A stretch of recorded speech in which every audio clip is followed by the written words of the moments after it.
Reserve bank of इंडियाने नुकतेच IIFL फायनान्सवर कडक कारवाई केली। गोल्ड लोन पोर्टफोलिओमध्ये काही गैरप्रकार घडलाय असा संशय RBIला आला आणि म्हणूनच त्यांनी ही कारवाई केली। बँका आणि NBFCs गोल्ड व्हॅल्यूच्या एका ठराविक मर्यादेपर्यंत लोन देऊ शकतात, यालाच LTV किंवा लोन टू व्हॅल्यू रेशो म्हणतात। समजा एखाद्या कर्जदाराने 1 लाख रुपयाचं सोनं गहाण ठेवलं आणि LTV रेशो 70% असेल तर त्याला जास्तीत जास्त 70,000 रुपयेच कर्ज मिळू शकतं। रिझर्व्ह बँकेच्या नियमानुसार LTV रेशो 75%च्या खाली असायला पाहिजे। मात्र IIFL फायनान्सने या संदर्भातले नियम पाळले नाही, म्हणून त्यांच्यावर RBIने कारवाई केली।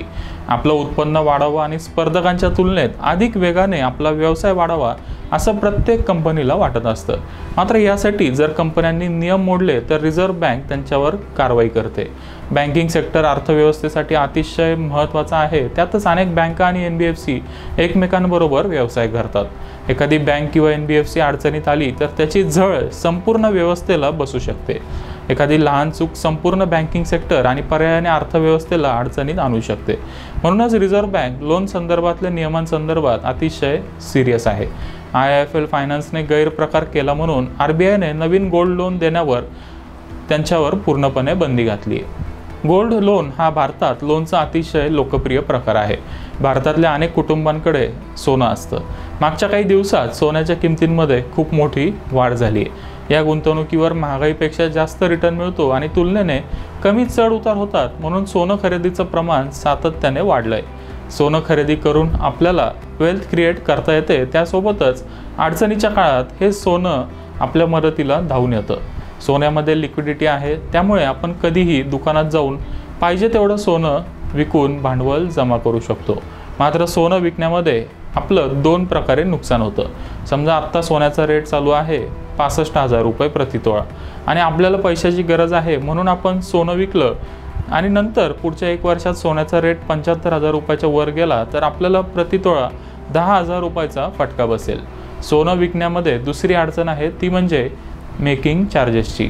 आपण लग्नात किंवा इतर खास प्रसंगी दागिने बनवलेले असतात, त्यामुळे त्या दागिन्यांबरोबर आपली अटॅचमेंट असते।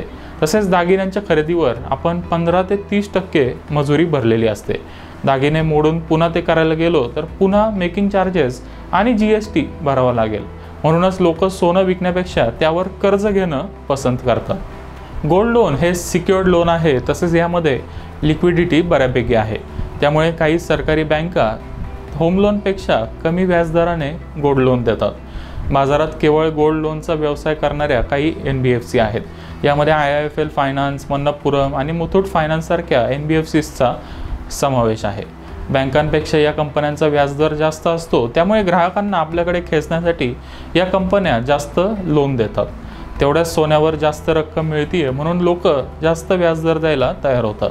मात्र सोन्याच्या मूल्याच्या 75% पेक्षा जास्त कर्ज देऊ नये असा RBIचा नियम आहे। हाच नियम IIFL फायनान्सने पाळला नाही, म्हणून त्यांच्यावर कारवाई करण्यात आली। त्यानंतर IIFL फायनान्सचा शेअर उच्चांकापासून 50% खाली आला। IIFL फायनान्सवर झालेल्या कारवाईमुळे इतर NBFC आता सावध झाल्यात। RBIने IIFL फायनान्सला थेट गोल्ड लोनचा व्यवसाय बंद करण्याचा आदेश दिलाय। येणाऱ्या काळात या सेगमेंटमध्ये आणखी कारवाई होण्याची शक्यता आहे। यामुळे NBFCच्या व्यवसायावर नकारात्मक परिणाम होईल, पण बँकांना याचा फायदा होईल।